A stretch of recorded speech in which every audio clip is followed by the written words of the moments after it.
Bienvenidos y bienvenidas a los amigos a la Pepa en la geopolítica. Hoy tenemos un plato fuerte en la Pepa en la geopolítica y es el problema de la deuda global. ¿Constituye la deuda global una bomba de tiempo próximo a estallar? Eso lo vamos a ver con el invitado que tenemos. Un invitado que en el día de hoy va a estar con nosotros, pero que es parte de la Pepa en la geopolítica y que tiene grandes conocimientos de la economía y de la política y de todo esto. Pero antes, yo quiero decirles a los amigos que nos ven a través de este programa que por favor se registren en la Pepa, que vayan en YouTube cuando les llegue la invitación o que vayan a YouTube y se registren y le den a la campanita y cuando salga todo, y que ese contenido lo compartan. Porque nosotros somos un canal alternativo que necesitamos de la colaboración de ustedes en el término de compartir el programa y de registrarse en el programa para que éste pueda llegar a muchas más personas. Pero antes de iniciar y antes de presentar a nuestro querido hermano que va a estar con nosotros, yo quiero decirle algo. Quiero saludar a los amigos allá en Yaracuy, tanto a Jessica como a David, a Henry, varios compañeros allá en Venezuela que están en el estado de Yaracuy. Y también quiero decirle que nosotros en esta semana pasamos ya del viernes pasado, el sábado, una situación dolorosa. Un compañero de 1000 batallas de la Alianza por la Democracia se nos fue. Se nos fue así sencillamente. Se murió nuestro hermano Miguel Ferrera. Por eso nosotros desde aquí nos unimos al dolor de todos sus familiares, porque es el dolor nuestro, porque fue el secretario de organización de nuestro partido, es una persona que ha estado en la buena y en la mala. Entonces, ese es un vacío, como decía la canción, cuando un amigo se va, deja un terreno baldío, que no lo puede llenar ni la llegada de otro amigo. Entonces quería unirme a ese dolor y decirle a ustedes que hemos perdido un gran compañero. Pero vamos a analizar, ¿sería la deuda global una bomba próxima a estallar? Eso lo vamos a descifrar con Sigfrido Reyes, economista, combatiente, exiliado político, dirigente del Frente Farabundo Martí de la Liberación Nacional y que tiene amplio conocimiento. Sigfrido, ¿cómo está? Saludo, hermano. Un gran abrazo para ti, estimado Tito Oliva. Me uno a las condolencias por la pérdida del compañero que ha señalado, destacado dirigente de la APD en República Dominicana. Y aprovecho pues también para enviar un saludo a todos aquellos que estarán viendo esta interesante conversación, no solo en Dominicana, sino también en Venezuela y en todo el espacio latinoamericano y más allá. Mi saludo va desde acá de la Ciudad de México, donde, como muchos saben, estoy asilado ante la persecución de un régimen fascista que se ha instalado en mi país, El Salvador. Pero bueno, hoy vamos a hablar de un tema más de orden global, más de orden económico, y que por supuesto también tiene algunos tintes geopolíticos, ¿no?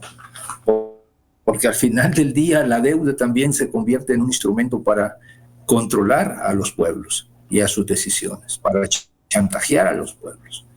Así que adelante, Tito, con mucho gusto vamos a conversar sobre, bueno, el significado de lo que es la deuda, los orígenes de la deuda, que es muy importante, no solamente hablar de números, sino también hablar de la fenomenología que está detrás, las raíces del por qué un país se endeuda, por qué para unos países es fácil endeudarse, para otros es más difícil, y cómo esto también termina drenando recursos que deberían de ir a cubrir las necesidades de las personas, ¿no?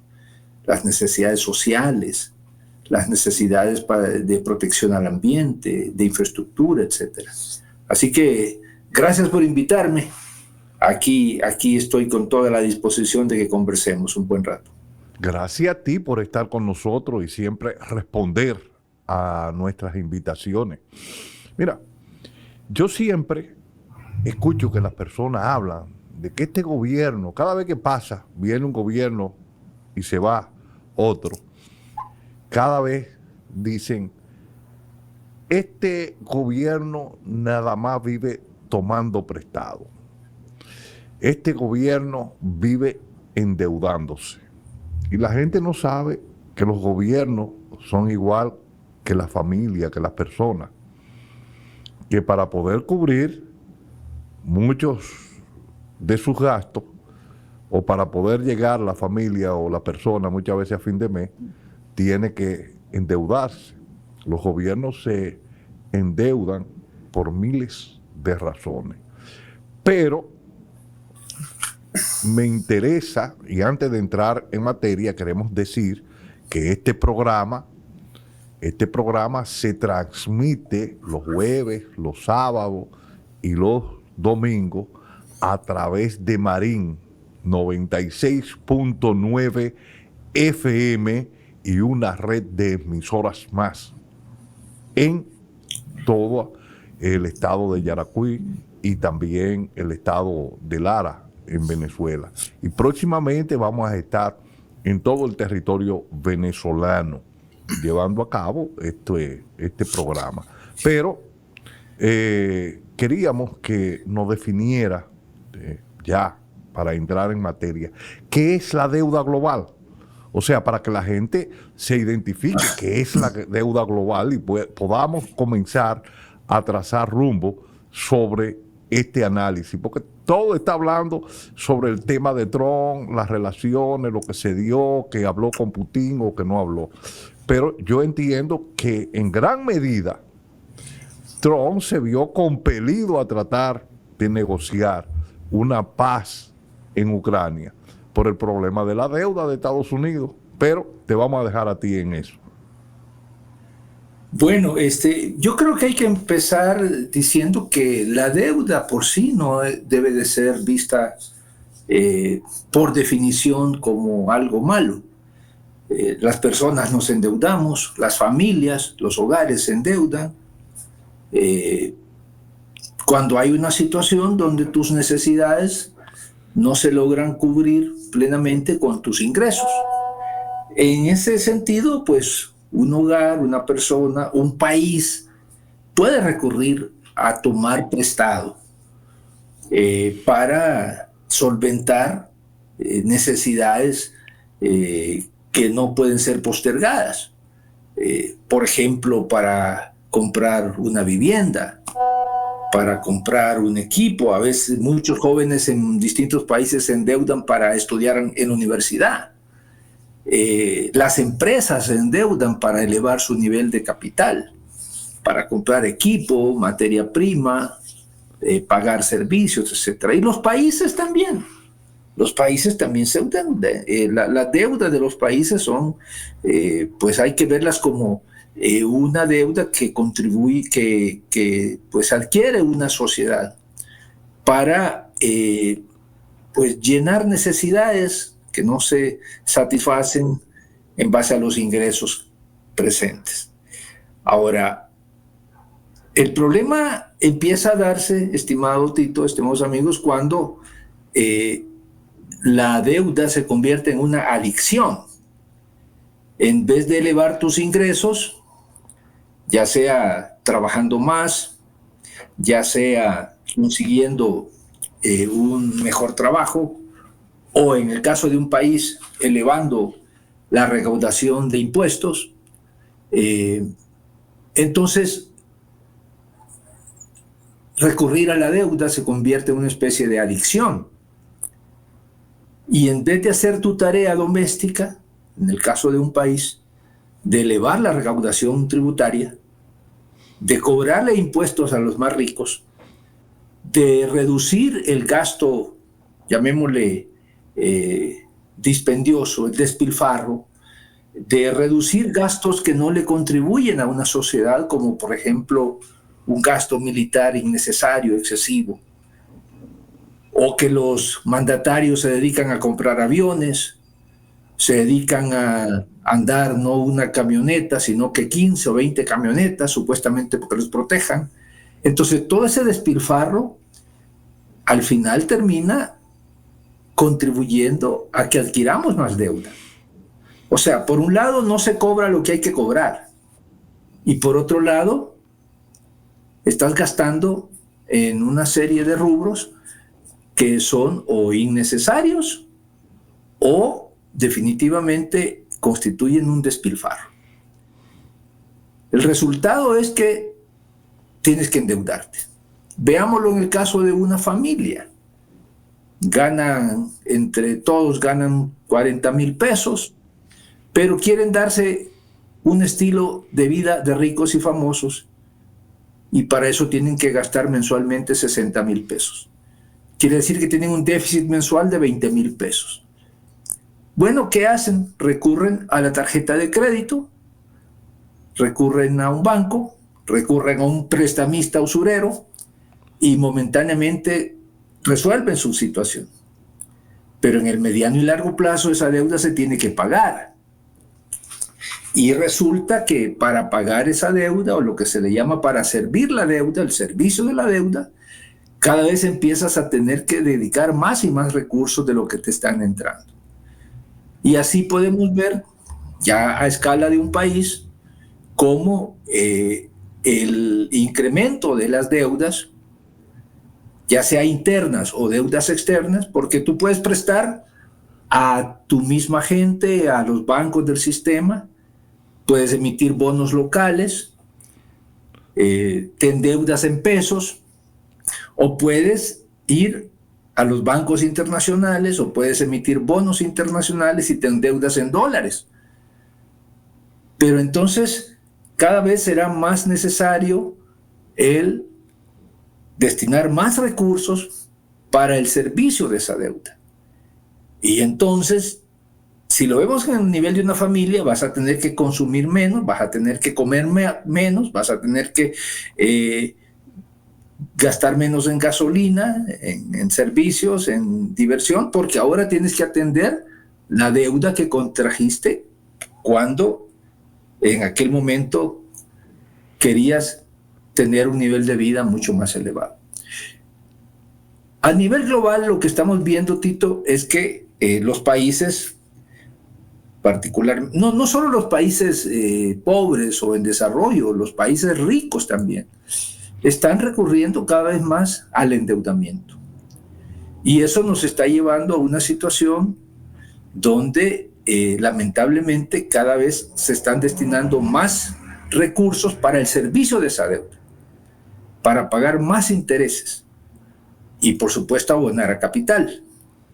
Y esto tiene una complejidad, y es que cuando un país se ve en aprietos para pagar su deuda, entonces los acreedores, para seguirle prestando, le dicen, ok, te voy a prestar, pero te voy a prestar a más alto interés, porque el riesgo de que no me pagues se eleva.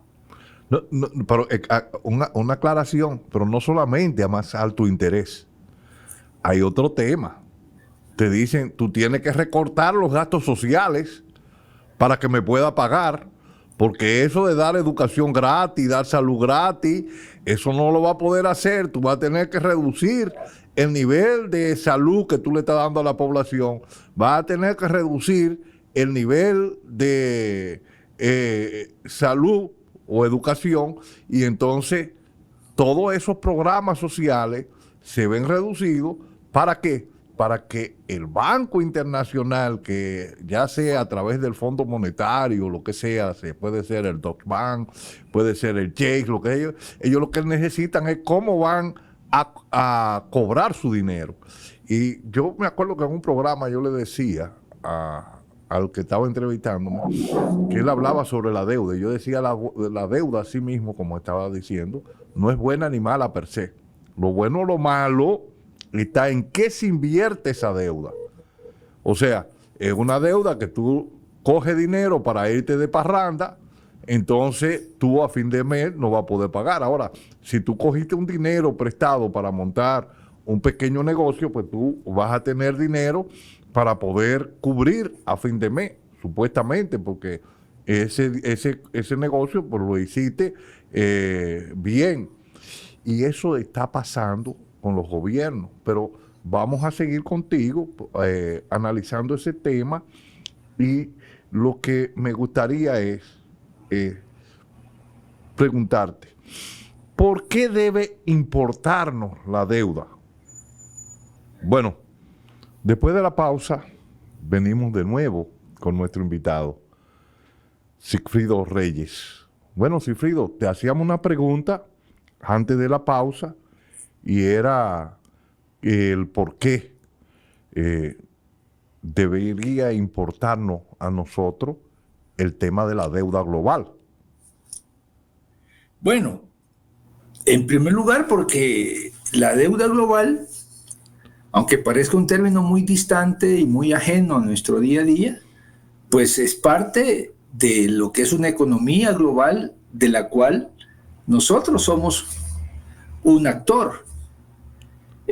Cuando suceden las crisis financieras, en algunos casos derivados de que un país ya no logra pagar, o una gran empresa ya no logra pagar su deuda, todos somos impactados de una u otra manera, porque la economía global está muy interconectada. Ahora ya no hay economías islas.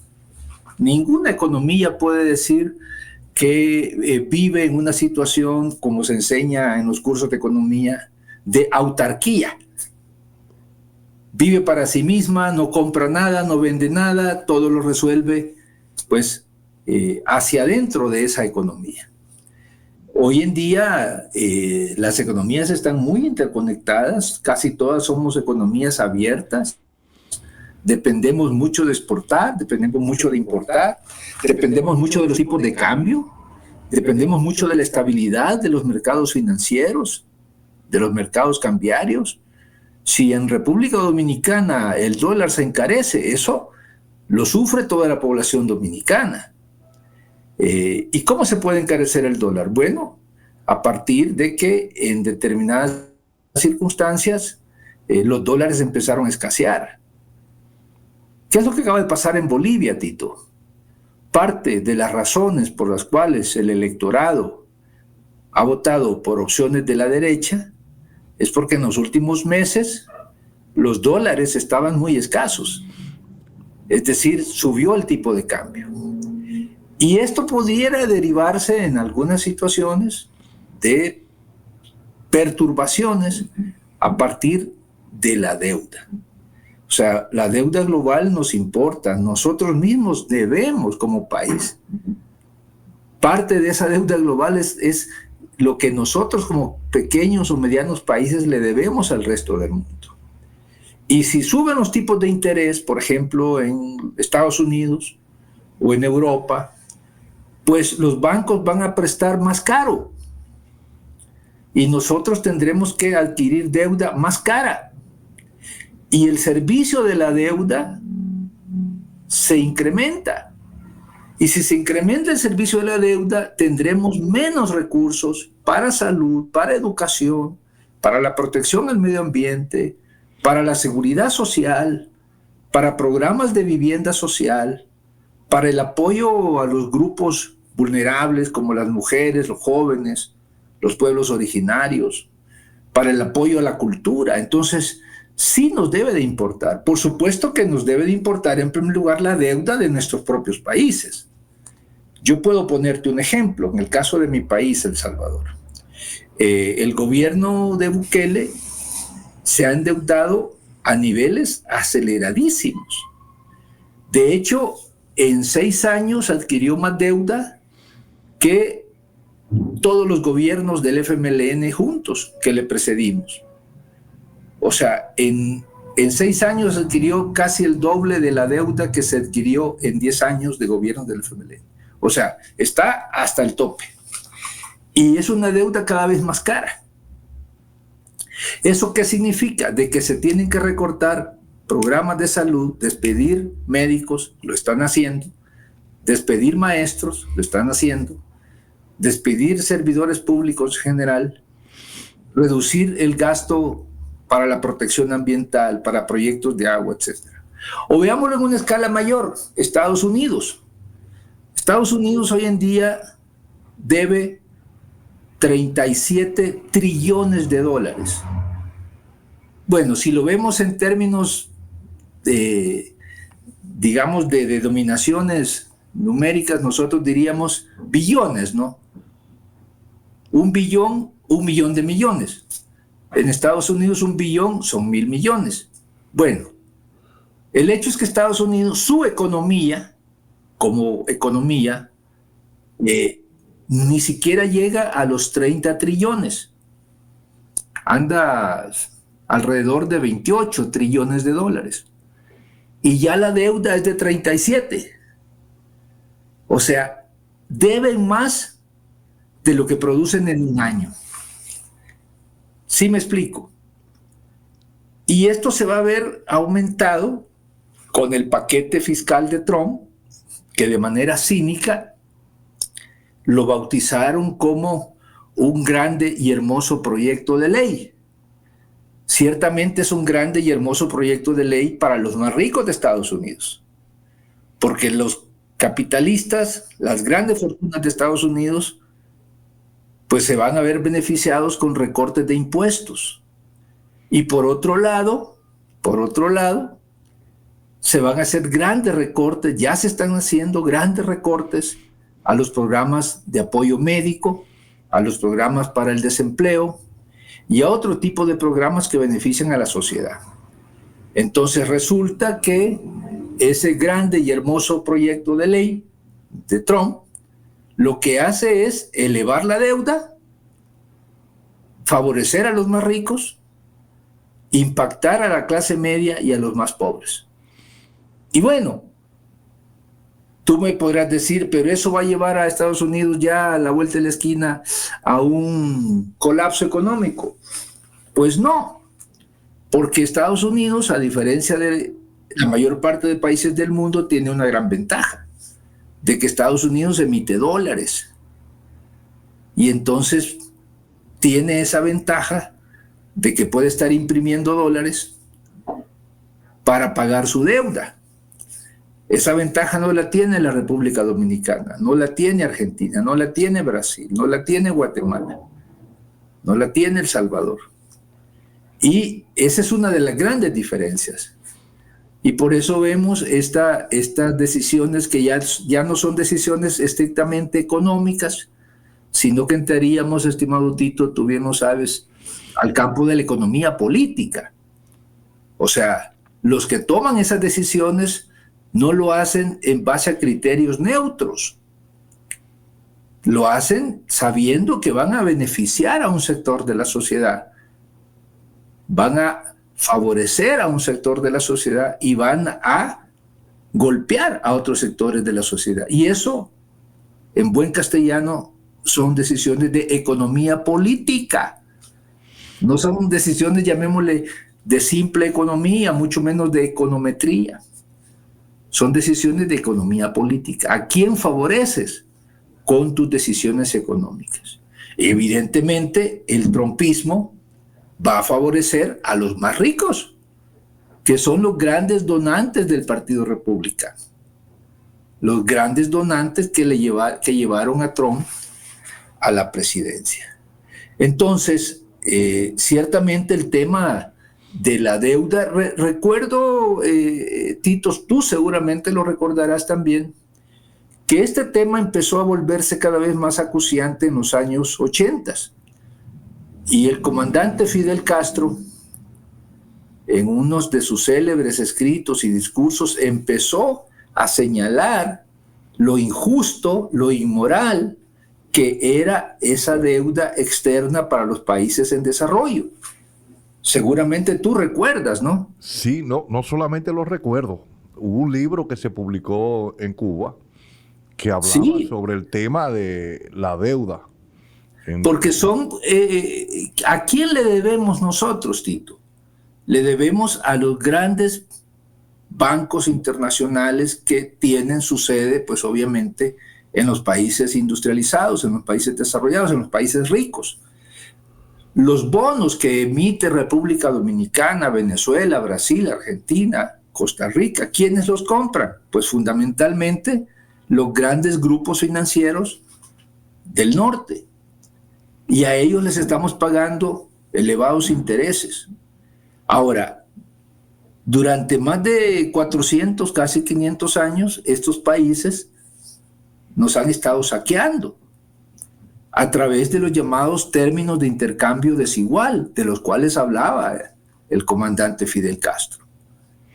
Tú les vendes azúcar a, qué sé yo, a 10 centavos el kilo, pero les compras computadoras a $5,000, a $3,000.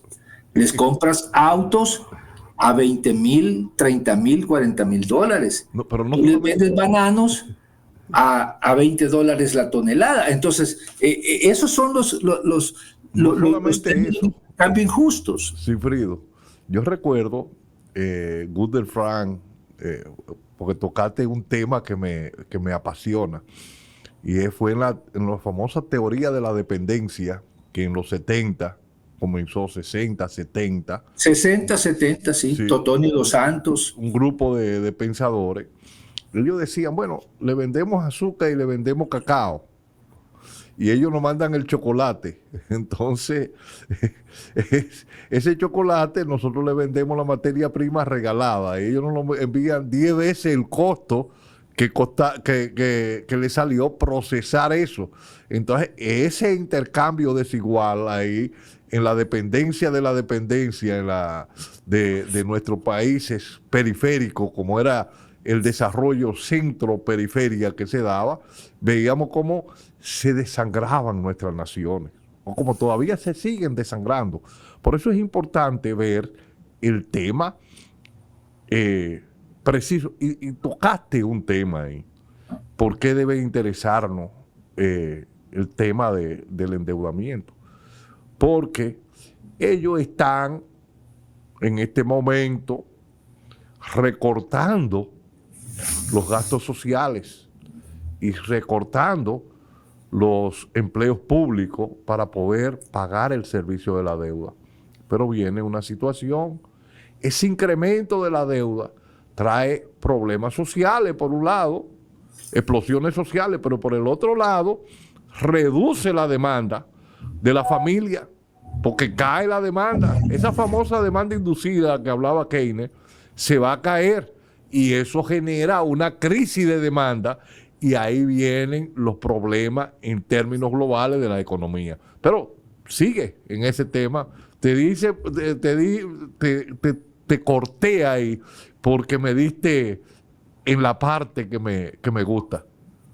Es que Tito, efectivamente, podemos hablar horas y horas de la deuda, de los montos de la deuda, de los costos de la deuda, pero hay temas que no se pueden obviar. O sea, estamos endeudados, ¿por qué? Bueno, nuestras economías son débiles, no hay suficiente recaudación, hay gastos innecesarios, Y entonces hay que recurrir al endeudamiento. No es un endeudamiento siempre productivo. Tú lo dijiste hace un rato. Las deudas no son buenas ni malas per se. Hay que ver para qué nos endeudamos. Si yo me endeudo para construir una represa hidroeléctrica, una central de energía solar, una red de hospitales públicos, mejorar las instalaciones de nuestras escuelas primarias y secundarias, proteger el medio ambiente, esa deuda es una deuda que me va a rendir positivamente en el futuro. Pero si yo me endeudo para pagar altos salarios de los burócratas, si yo me endeudo para comprar armas innecesarias porque no tengo ningún escenario de guerra en el futuro previsible, si yo me endeudo para que el presidente de la República se compre un avión, pues entonces esas deudas no son deudas que nos van a generar un flujo positivo, todo lo contrario. Son deudas que incluso en el lenguaje financiero internacional se les ha llamado las deudas odiosas. Deudas odiosas porque se contrajeron no para fines del desarrollo de un país, sino que se contrajeron para favorecer a un X banco o sector o personaje o grupo político o grupo económico. El presidente Rafael Correa, allá en el Ecuador, ordenó hacer una auditoría de la deuda. Y de esa auditoría resultó que buena parte de esa deuda era una deuda que no se debió haber contratado, porque no era deuda productiva. Y la declaró como deuda odiosa, una deuda que se tiene que repudiar. Y bueno, el solo anuncio, Tito, de que se iba a repudiar esa deuda hizo que los acreedores dijeran, no, hombre, negociemos, busquémosle una salida. Porque los ideólogos del capitalismo neoliberal nos dicen, la deuda es deuda y hay que pagarla. No, veamos, momento, ¿de qué deuda estamos hablando? Si tú me metiste a mí una deuda, un préstamo que yo no necesitaba, y me lo impusiste a través del Fondo Monetario, del Banco Mundial o de la banca privada, porque tú ibas a hacer negocio con ese préstamo, el país no necesitaba esa deuda y me la impusiste. Entonces yo no estoy obligado ética y políticamente a pagarte esa deuda. Bueno, recordemos... Y otro tema que hay, que muchas veces se necesita esa inversión, como fue el caso aquí en República Dominicana, de Punta Catalina, que es una planta de 700 y pico de megas, 725 megas, más o menos 720 megas en términos nominal de carbón, que es el combustible más sucio. Pero mientras los chinos, a través de la CGG de China, en ese momento planteaban un financiamiento de 950 millones de dólares, la República Dominicana, en ese gobierno que estaba, y hay que hacer su señalamiento, el gobierno de Danilo Medina, se fue a que la Odebrecht financiara esa planta. Y esa planta salió al Estado Dominicano por alrededor de 4.000 millones de dólares. O sea, de 950 millones, alrededor de 4.000 millones de dólares. Pero, por tratar de agilizar, porque Odebrecht no es una empresa que produce plantas eléctricas, sino es su especialidad, su expertise, es carreteras, puentes, infraestructura. Tuvo que contratar a Tecnimont y la planta fue un desastre. Ahí está una que tuvo que ser paralizada porque a cada rato, en la premura, a la número 1 para avanzar, se le cayó y el eje se dobló porque trataron de lanzar eso antes de las elecciones porque venían dando plazos y plazos. Entonces, para iniciar la generación. Y ahí vemos lo que dice. Por un lado, esa deuda odiosa, pero no está solamente Odebrecht. Aquí también está la una que Hidroquevé, que se hizo en los gobiernos de Balaguer. Esa planta fue contratada con un endeudamiento y querían un reparto tanto de dinero que la compañía dijo, yo me retiro, pero ya se había repartido las comisiones y el Estado quedó pagando esas comisiones. O sea, es para que la gente vea lo que es esa odiosa deuda que deben investigarse. Bueno, te voy a poner otro caso que tú seguramente conoces. El gobierno de Mauricio Macri, en su último año, contrató un empréstito con el Fondo Monetario Internacional. Si no me equivoco, ascendía a 45,000 millones de dólares. El Fondo Monetario Internacional, violando todas sus normativas por una decisión política y por presiones del gobierno de Donald Trump en su primer término en la Casa Blanca, y para apoyar a Macri y que Macri ganara las elecciones en Argentina, pues, si no me equivoco, eso fue el 2018, las elecciones eran el 2019, entonces le dieron 45,000 millones de dólares por una decisión política, violando todas las reglas del mismo Fondo Monetario Internacional. Esa deuda argentina no la necesitaba. Es peor aún, ese dinero entró a la Argentina y por la puerta giratoria volvió a salir, porque los especuladores compraron esos dólares y los sacaron de la Argentina. Cuando llega el gobierno de Alberto Fernández, en finales del 2019, se encuentra con esa deuda. Y durante un buen rato se estuvo discutiendo pagar esa deuda o no pagarla. Estaba claro que era una deuda ilegal, era una deuda ilegítima. Pero bueno, el gobierno de Alberto Fernández dijo, bueno, vamos a pagarla, renegociemos un poco los plazos, pero hay que pagarla. ¿Qué consecuencias tuvo para el pueblo de la Argentina? Que se tuvieron que hacer grandes ajustes en el gasto social. Y al final del día, Argentina, entre comillas, honró esa deuda, pero el pueblo de la Argentina salió totalmente perjudicado. Peor aún, el pueblo argentino castigó al peronismo. Y muchos votaron por Milei. Doble tragedia, imagínate. Doble tragedia. O sea, no podemos entonces, Tito, vuelvo a mi punto, a hablar simplemente de la deuda en términos abstractos, sino que hay que ver las raíces. ¿Por qué los países se endeudan?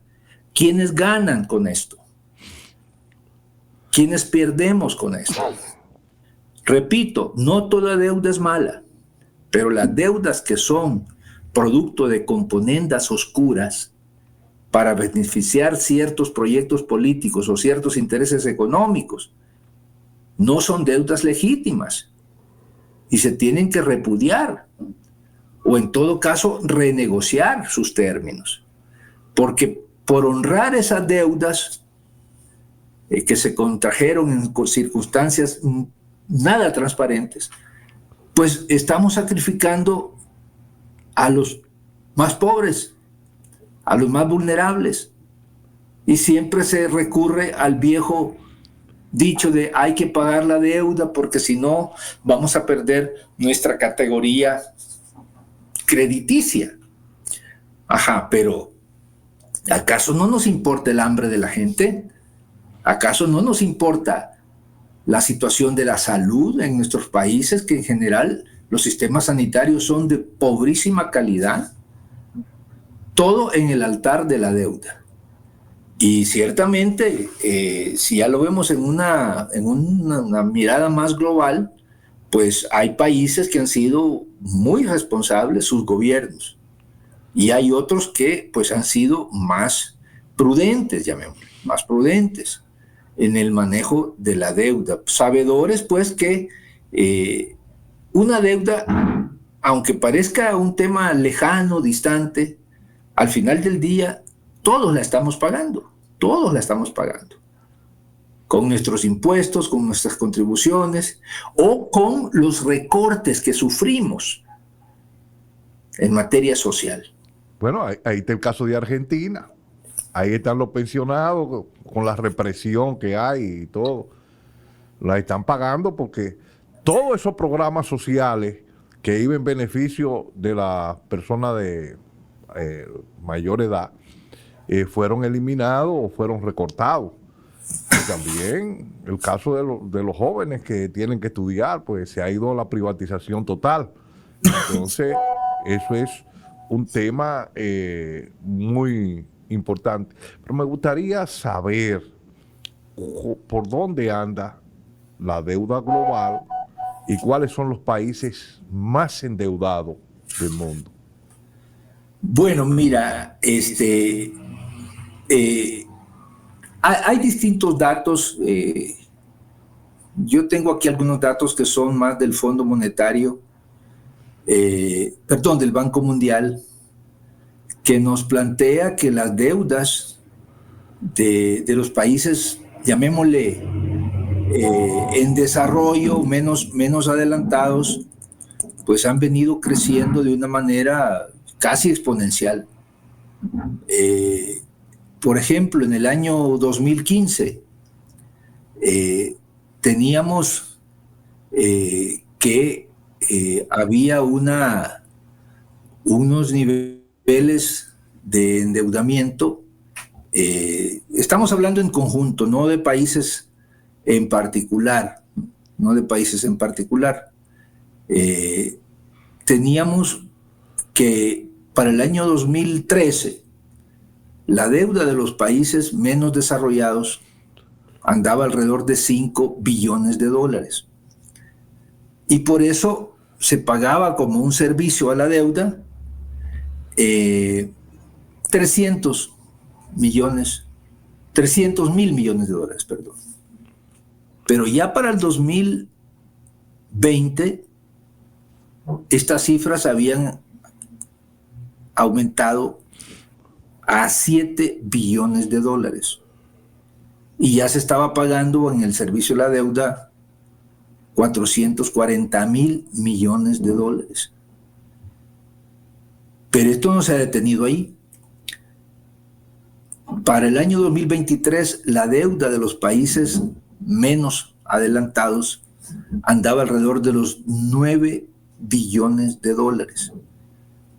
Para que te hagas una idea, esto es casi 4 veces el tamaño de la economía de un país como Brasil. Estamos hablando de deuda de los países pobres, países menos adelantados. Y como servicio de la deuda ya se pagaban 500 mil millones de dólares. O sea, estamos ante una situación, estimado Tito, donde la deuda no para de crecer, el servicio de esa deuda no para de crecer, y esto está poniendo una gran presión sobre las economías más vulnerables, porque nos limita en nuestra capacidad para atender áreas críticas para el mismo desarrollo de un país. La salud, la educación, la misma seguridad, la infraestructura de carreteras, infraestructura de energía, infraestructura de agua. Y hoy en día, en lo que se llama la sociedad de la información, infraestructura de transmisión y almacenamiento de datos. Entonces, no es poca cosa. Y resulta que los organismos financieros internacionales, en lugar de buscar cómo reestructurar estas deudas, porque ellos no desconocen la carga que significa para los países, para los sectores más pobres. Ellos no lo desconocen, pero en lugar de buscar mecanismos de renegociación de esta deuda, ellos se mantienen en la ortodoxia de decir, me tienes que pagar, sacrifica cualquier gasto, despide a quien tengas que despedir, reduce las pensiones, reduce el gasto en medicinas, reduce el gasto en seguridad, pero a mí me tienes que pagar. Esto, yo no quiero ser apocalíptico, pero hay un momento en que los países ya no pueden pagar. Y es ahí donde vienen las revueltas sociales, los descontentos, pues que pueden terminar lamentablemente en situaciones de gran inestabilidad política para un país. O en lo que al final del día termina siendo una especie de suicidio colectivo. Ya lo hemos visto en Argentina, lo estamos viendo ahorita en Bolivia. Lo estamos viendo en Bolivia. Sí, en Bolivia se está viviendo una situación compleja. También ha sido culpa interna de la fractura que se dio. No vamos a entrar a la discusión de la fractura política. Sin duda, y hay muchas responsabilidades que deducir, ¿verdad? Pero el electorado, la ciudadanía, al final escoge el peor de los males. Sí. Para supuestamente castigar al que no hizo las cosas bien. Y termina en un escenario catastrófico. Ahí el señor Tuto Quiroga, que es el representante de la extrema derecha boliviana, pues está hablando en los mismos términos que habla Milei, que habla Bukele, que habla Trump. Vamos a reducir el gasto. Vamos, dicen ellos, a ordenar las finanzas. Ordenar las finanzas es un eufemismo para decir, le vamos a recortar a la inversión social. Le vamos a recortar a los programas de apoyo a los pobres, a los pensionados, a las minorías. Eso es reordenar las finanzas para ellos. Ellos no hablan de incrementar el cobro de impuestos a los más ricos, jamás. Porque los más ricos son los que los están llevando a esas... Ni eliminarle el subsidio al gran capital. Mucho menos. Eso no se toca. Mucho menos, porque hay una serie de subsidios que se le dan al gran capital, incluso capital transnacional, que pues se beneficia de esas decisiones. Mira, en El Salvador, Bukele acaba de aprobar una ley donde se exonera de todo tipo de impuestos, a las transnacionales que inviertan $2,000 millones en adelante. Impuesto a la renta, impuesto a las transferencias de bienes raíces, impuesto al IVA, el IVA, mejor dicho, cualquier tipo de impuestos. Así razonan los neoliberales. Premiemos al gran capital, castiguemos al pobre, al trabajador, al asalariado, a la clase media. Sí, porque ese sí tiene que pagar el IVA, ese sí tiene que pagar el impuesto sobre la renta. Ese no tiene manera de escaparse. No hay escapatoria. No hay escapatoria. Mira, yo no me meto en los temas internos de México porque pues la Constitución de México en eso es muy clara, ¿no? Un extranjero no debe meterse. Pero aquí uno ve casos, no voy a particularizar, por las razones que ya digo, de multimillonarios que están en conflictos legales con el Estado mexicano, porque el Estado mexicano hoy sí les está queriendo cobrar impuestos que no pagaron por décadas, y prefieren pagar estos grandes millonarios a bufetes de abogados y de auditores para pelear esas deudas en lugar de pagar los impuestos que el Estado les reclama. Porque se beneficiaron de esos esquemas y hasta cierto punto de esa tolerancia con que se veía la evasión fiscal.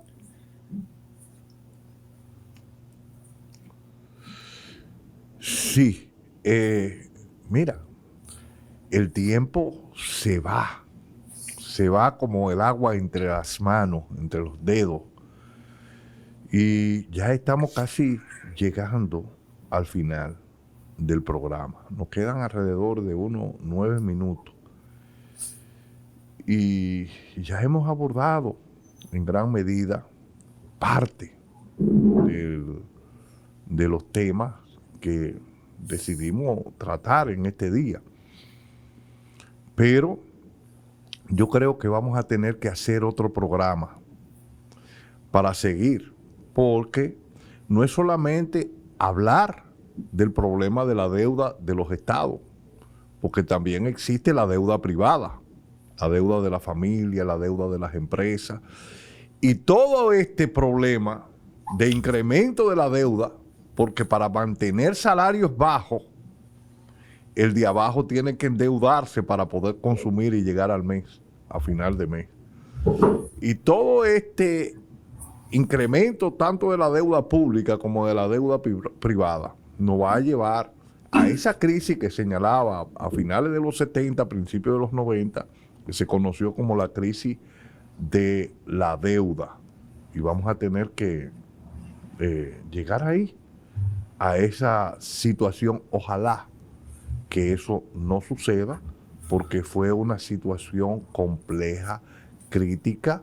Ahí fue que se instauró más el modelo neoliberal. Muchas veces cuando uno habla de neoliberalismo y habla de socialismo, muchas veces la gente no interpreta. Pero lo que pasa es que en estos modelos premiamos al que más tiene y castigamos al que menos tiene, porque todos los impuestos, cuando te incrementan el IVA, que aquí en República Dominicana es el ITEVI, para que los dominicanos entiendan, cuando te incrementan el IVA o el ITEVI, todos supuestamente no están midiendo por igual, porque si se pone un 10% más o un 4% más en términos generalizados, uno dice, bueno, pero eso toda la población lo va a pagar. Pero Keynes, hablando sobre las filtraciones en la economía y hablando sobre este tema, Keynes fue preciso, y no soy keynesiano, pero fue preciso cuando dijo, cuando se incrementa el gasto, los impuestos en consumo, se castiga más el de abajo y se premia al de arriba. ¿Y por qué Keynes dijo esto? Sencillo, por una sencilla razón. Él decía, existe una propensión marginal al ahorrar y una propensión marginal a consumir. De cada dólar, de cada peso, de cada euro que te ingresa, una parte se consume y una parte se ahorra. El que tiene salario mínimo, el que está por debajo de la media, tiene que consumir todo lo que le ingresa y tiene que coger prestado para seguir consumiendo. Pero al coger prestado, ese préstamo que tiene que pagar queda grabado. Sin embargo, el otro que tiene grandes ingresos y que quizá sus ingresos son tan grandes que su consumo no llega ni al 3% de sus ingresos, todo se ahorra y es premiado porque le van a pagar por el ahorro. Sin embargo, va a quedar eliminado de los impuestos que le paga el Estado, porque este modelo es así. Le está agravando el consumo, pero está eliminando los impuestos sobre la renta, todos esos impuestos que van gravando a la riqueza, lo van desmontando y van haciendo un país mucho menos inviable, más desigual, con mucho más problemas que hay. Pero, Sigfrido, queremos dejarte los micrófonos y cámaras de la Pepa en la geopolítica para que te despida de nuestros queridos escuchas y televidentes.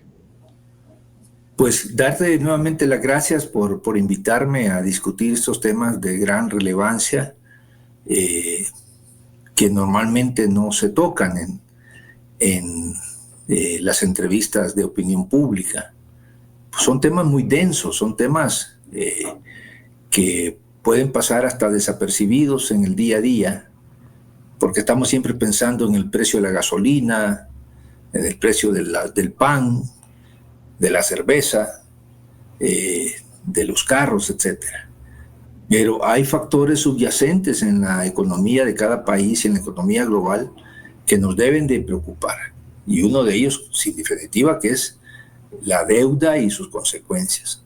Cierro diciendo, como tú lo dijiste al principio, las deudas no son malas ni buenas per se. Todo depende para qué se van a ocupar y cómo se van a pagar. Si una deuda se está contrayendo para financiar el despilfarro, el gasto dispendioso, el gasto oscuro, el gasto innecesario en un país, es una deuda inmoral e ilegítima. Peor aún, si se va a pagar sacrificando a los sectores sociales más vulnerables. ¿Cómo se les sacrifica? Elevando impuestos como el IVA y privándolos de los servicios esenciales que debe dar cualquier Estado moderno. Salud, educación, seguridad, protección al ambiente. Hoy en día hablamos también de un servicio público que no debería ser negado a ningún ciudadano, el acceso al Internet. Así que en ese juego me parece muy relevante que discutamos estos temas. Y gracias nuevamente y un saludo a tu público que está en distintos países de nuestra región.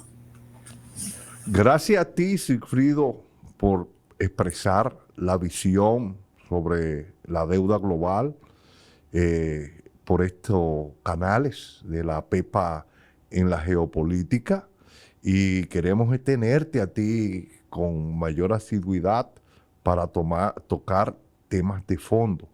Y queremos decirle a los amigos que nos ven y que también nos escuchan que este programa se transmite, por eso digo que también nos escuchan, que este programa se transmite por Marín 96.9 FM y una red de emisoras más en el estado de Yaracuy, en Venezuela, y que próximamente vamos a luchar porque sea retransmitido por los medios digitales de Venezuela. Pues son 50 medios alternativos que tienen para toda Venezuela, totalmente para toda Venezuela. Y queremos decirles a ustedes que este es un programa alternativo que trata de decir las cosas que en otros programas no se tocan, y que por eso necesitamos que ustedes se registren en la PEPA, porque nosotros ya queremos hacer programa en vivo, directamente, no grabado, programa en vivo de debate, pero para esto tenemos que tener una cantidad de suscriptores que debemos cumplir con eso, y debemos tener también una gran cantidad de personas que nos estén visualizando. Por eso le pedimos que cuando usted, si a través de Radio Marín y la red de emisoras que tienen, no escuchen, entren al canal de YouTube, vayan a YouTube, entren y busquen la PEPA en la geopolítica.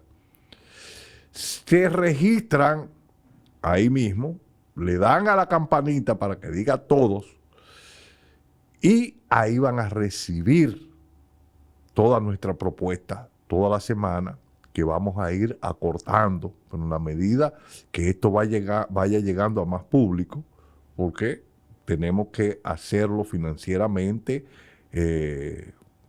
rentable para que pueda cubrir los costos operacionales de este programa.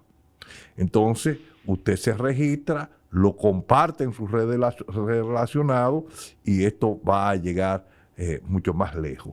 Gracias y hasta el próximo programa.